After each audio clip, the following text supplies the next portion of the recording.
Hi, and welcome to Stamp with Ginny. Today I'm going to share with you how I created this card using the Eden's Garden stamp set and our One Sheet Wonder.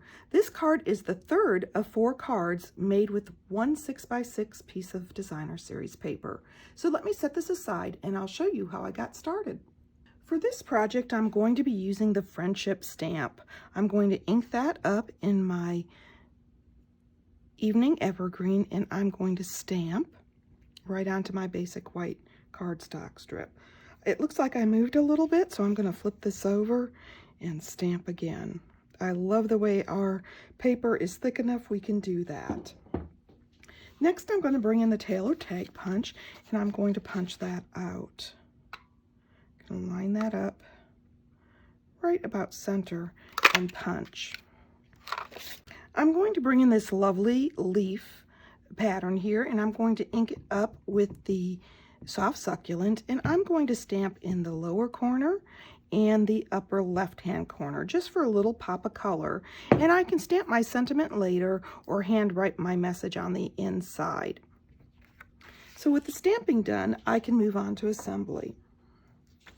I'm going to bring in my designer series paper and my cotton paper, and you'll see that one side of this has this beautiful sheen on it and is a little more dramatic against the designer series paper, and the other side is a little more soft and muted.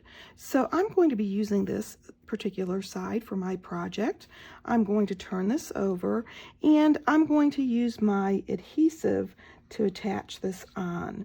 Now, if you prefer, you can use a dry adhesive like our Stamp and Seal, but as long as I'm careful, I can just do a thin strip with my multi-purpose adhesive and I'll be fine. I'm going to tuck this right up against the left-hand side, leaving about 1/8 of an inch showing. You can use your grid paper if you'd like to make sure that that's nice and straight.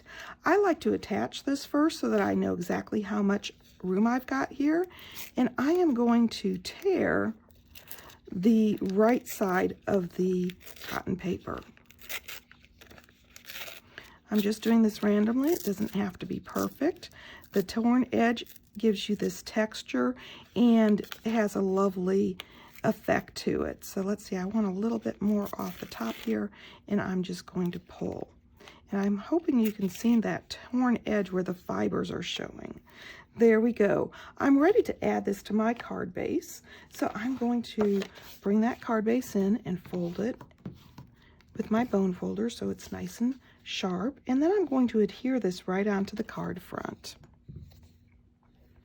I'm going to keep my adhesive on that designer series paper because I want that cotton paper to be free-flowing,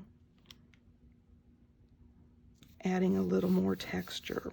There we go. I've got that done. I can now build my focal point. I'm going to add my soft succulent circle that I've cut with my layering circle die onto my punched label piece here, and then I'm going to add my sentiment on top of that, just centering the points in the circle. There we go. Now I can add some Stampin' Dimensionals to the back.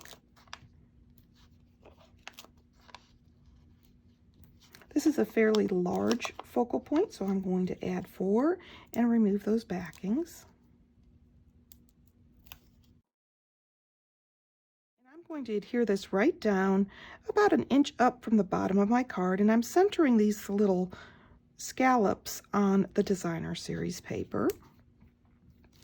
I've got my inside panel, so I can adhere this at this time, or I can just set it inside.